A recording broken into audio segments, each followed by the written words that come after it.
Hi, this is my review of Bridge of Spies, a film that was released late in 2015 and has three major powers in Hollywood behind it. First off the bat, Steven Spielberg, who needs no introductions. Also the Coen brothers, Joel and Ethan Coen, who have made a name for quirky films with an edge, and in the lead role is Tom Hanks.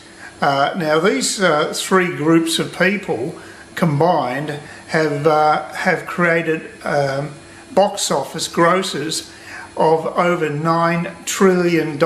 I kid you not. I just checked the figures, and it makes a fairly bankable trio. Of course, the Coen brothers are minnows compared to the likes of Hanks and Spielberg, who are pretty well tied when it comes to box office grosses. So you've got a real pedigree there. Now, this particular type of film doesn't do it for me generally. You know, a spy thriller type film. It's an historical drama in effect. And Tom Hanks is the lead. He plays a lawyer, James B. Donovan, and I think he does a pretty good job. It's classic Tom Hanks. I sort of like his demeanour in films, and he's got a real sort of you can really empathise with his characters generally, and this is no exception. So, you know, I think it's a real plus for the film to have him in the lead. He's got the invidious role in this particular film of having to defend a notorious Russian spy, or accused spy I should say, and that role is played by Mark Rylance, who plays the real life spy Rudolph Abel. Bridge of Spies is set in the last couple of years in the Eisenhower regime, spanning across to the early days of the Kennedy regime. An interesting period of time, right in the centre of the Cold War, and probably the last place you'd want to be as a lawyer defending a Russian spy in the US, which is fairly paranoid about Soviet intervention in their country. So Tom Hanks was given this role pretty well as a booby prize by his colleagues in the law firm. He didn't even have a background in criminal law. His background was basically in insurance. So, you know, it basically the spy had to have legal representation, but they weren't overly fussed in the quality of that representation. So expectations are fairly low. As it turns out, the character that Tom Hanks plays did much better. Donovan surpassed expectations. As a matter of fact, it infuriated people because they wanted the spy's neck, and he was able to avoid that fate for him. So that's a bit of a spoiler, but I don't think it's a huge part of the plot. So I hope you don't mind that. But, you know, I think it was, you know, it has that Spielberg touch. You really did like the characters. I couldn't warm to the spy, of course, but he wasn't made out to be negative. He was just a mousy, quiet guy. So feelings weren't particularly negative, probably more neutral, which is about the best you're going to get with a character like that.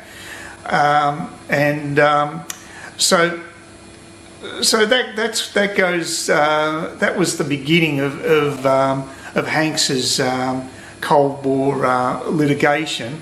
However, the story goes further. There's a twist in that this is also the time that the U-2 spy planes are flying over Russia and taking spy footage with the high-powered cameras.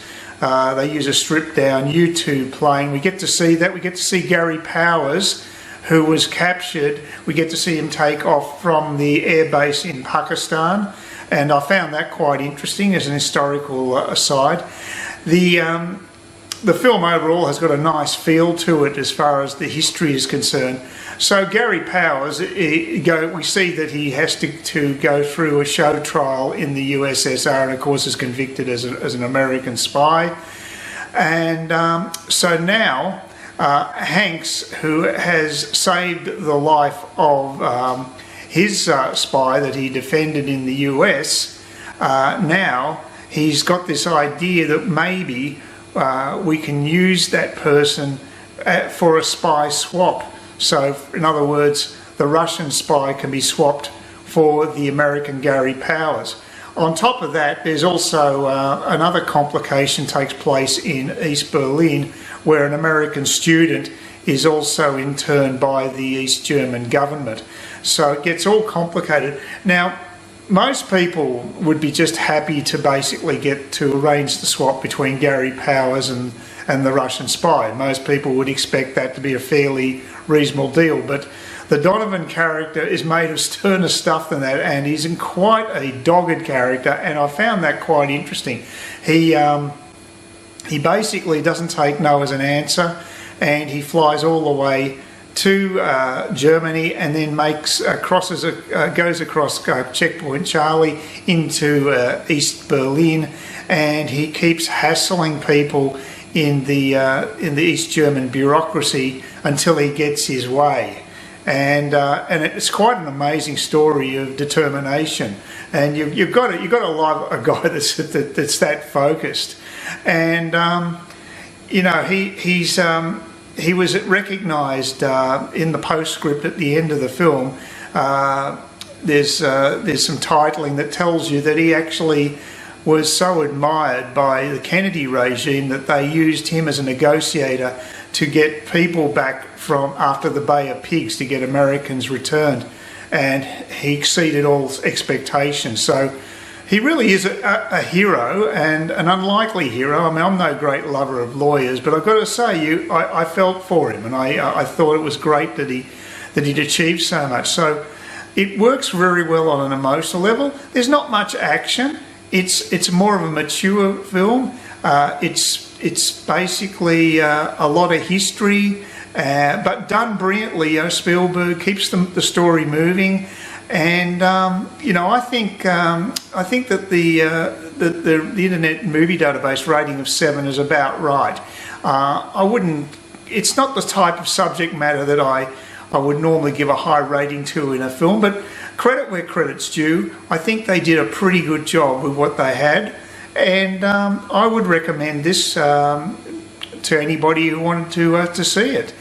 So yep, it's a film worth watching. So check it out. Tell me what you think. Bye.